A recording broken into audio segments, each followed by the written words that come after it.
ভাইয়া কিছু খেয়াল নাই, আমার একটা চ্যাপ্টার পড়ছি বাট আমার আসলে এখন কিন্তু কিছু খেয়াল আসতেছে না, তাহলে করবোটা কি? দুইটা উপায় আছে। প্রথম উপায় হলো ভাইয়া তুমি ইউটিউবে ওয়ান শট ক্লাস দেখো।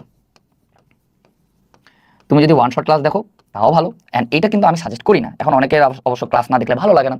সো তুমি যে চ্যাপ্টার আগে পড়ছো, তোমার এখন কিছু খেয়াল নাই, তুমি চাইলে ওই চ্যাপ্টারটার উপর একটা ছোট ওয়ান শট ক্লাস দেখতে পারো। অথবা যারা ক্যাপস্টোন রিভিশন প্রোগ্রামে অ্যাড আছো, তারা ওই ক্যাপস্টোনের ক্লাসটা দেখলাম যেটা আসলে তুমি ভুলে গেছো।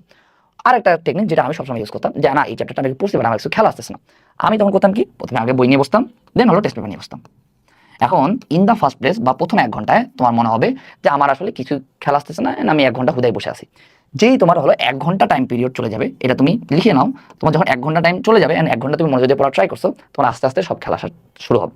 সো আমরা যদি মনে হয় যে কিছু খেয়াল নাই, তুমি চাইলে ওয়ান শট ক্লাস দেখতে পারো, ক্যাপস্টোন ডিভিশন প্রোগ্রামেও ক্লাসগুলো আছে ওগুলো দেখতে পারো, অথবা চাইলে যে নিজে নিজে বই অথবা টেস্ট পেপার নিয়ে বসবা অ্যান্ড দেন নিজে নিজে সলভ করা ট্রাই করবা, দেখবা যে 1 ঘন্টা কিছু মনে হবে না, দ্বিতীয় ঘন্টা চলে আসার সাথে সাথে তোমার আস্তে আস্তে খেয়াল চলে আসবে।